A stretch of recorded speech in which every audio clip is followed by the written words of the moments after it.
Hi friends, ఎలా ఉన్నారు? నేనైతే చాలా బాగున్నాను. ఈరోజు మిమ్మల్ని కాంచీపురంలో ఉన్న చిత్రగుప్తుని ఆలయానికి తీసుకెళ్ళబోతున్నాను. మరి ఇంకెందుకు లేట్, నాతో పాటు వచ్చేయండి చూడ్డానికి. ఇప్పుడు చూపించదా వాడికి నా బంబోళ జంప. యమధర్మరాజు తీర్పు చెప్పే ముందు ప్రతి జీవి కర్మల లెక్కలను పరిశీలించేది చిత్రగుప్తుడే అని మన పురాణాలు చెబుతున్నాయి. అలాంటి అరుదైన దైవానికి అంకితమైన ఆలయం మన భారతదేశంలో ఉండడం విశేషం. అది కూడా మన కాంచీపురంలో ఉండడం ఇంకా చెప్పుకోదగ్గ విషయం. అసలు ఈ టెంపుల్కి ఎలా వెళ్ళాలో తెలుసుకుందాం రండి. కాంచీపురం బస్టాండ్ నుండి ఈ ఆలయం సుమారు 2 కిలోమీటర్ల దూరంలో ఉంటుంది. చెన్నై నుండి కానీ హైదరాబాద్ నుండి కానీ వచ్చేవాళ్ళు, చెన్నై నుంచి అయితే చెన్నై నుండి కాంచీపురం బస్సులు తరచుగా ఉంటూ ఉంటాయి. రైలులో కూడా కాంచీపురం చేరుకోవచ్చు. అక్కడ నుండి ఆటోలో నేరుగా చిత్రగుప్తుని ఆలయానికి వెళ్ళవచ్చు. హైదరాబాద్ నుండి వచ్చేవారైతే హైదరాబాద్ నుండి మొదట చెన్నై వచ్చి చెన్నై నుండి రైలు లేదా బస్సు తీసుకుని చెన్నై నుండి కాంచీపురం రావాలి. కాంచీపురం బస్టాండ్ నుండి ఆటోలో అవైలబిలిటీ అనేది ఉంటాయి. హిందూ పురాణాల ప్రకారం యమధర్మరాజుకు సహాయకుడిగా చిత్రగుప్తుడు ఉంటాడు. ప్రతి మనిషి చేసిన పుణ్యాలు, పాపాలు, కర్మలను లెక్కించి నమోదు చేస్తాడని నమ్మకం. మరణానంతరం యమసభలో ఆ లెక్కల ఆధారంగా ఫలితాలు నిర్ణయించబడతాయని పురాణాలు చెబుతాయి. ఆలయ స్థల పురాణం తెలుసుకుందాం రండి. ఒకసారి యమధర్మరాజు ప్రపంచంలోని కోట్లాది జీవుల కర్మలను ఒంటరిగా లెక్కించడం కష్టమవుతుందని బ్రహ్మదేవునికి చెప్పాడట. అప్పుడు బ్రహ్మదేవుడు తన చిత్తంలో ఒక రూపాన్ని సృష్టించి అతనికి చిత్రగుప్తుడు అనే పేరు పెట్టాడని పురాణ కథనం.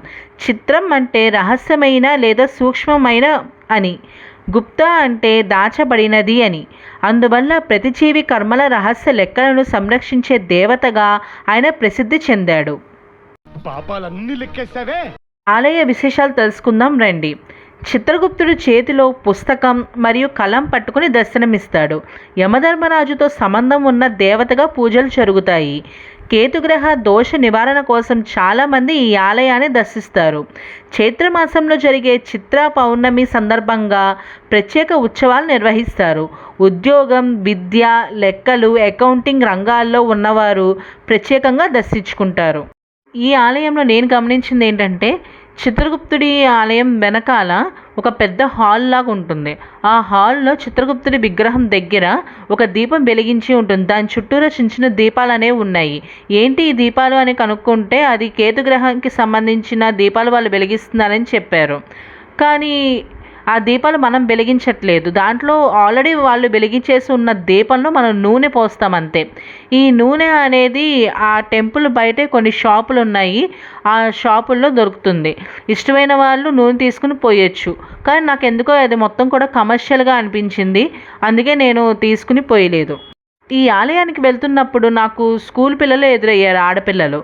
వాళ్ళు చక్కగా లంగా ఓణీలు వేసుకుని స్కూల్కి వెళ్ళడం అనేది నాకు చాలా ముచ్చటగా అనిపించింది. ఈ టెంపుల్లో ఇంకా నేను ఎక్స్పీరియన్స్ పొందింది, ఎవరో అక్కడ ఒక అబ్బాయి తన చదువు కోసమని పుస్తకాలు, పెన్సిళ్ళు, పెన్నులు అనేవి పంచిపెడుతున్నాడు.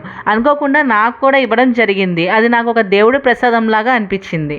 ఈ తమిళనాడు కాంచీపురంలో మెయిన్లీ నేను అబ్జర్వ్ చేసింది ఏంటంటే, ఎక్కువగా ప్రసాదంగా విభూది, కుంకుమ అనేవి ఇస్తూ ఉన్నారు.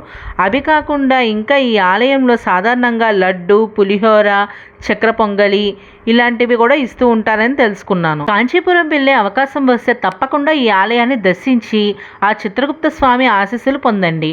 ఈ ఆలయం గురించి మీ అభిప్రాయాలను కామెంట్లో తెలియజేయండి. వీడియో నచ్చితే లైక్ చేయండి, షేర్ చేయండి అండ్ మా ఛానల్ని సబ్స్క్రైబ్ చేయడం మాత్రం మర్చిపోకండి.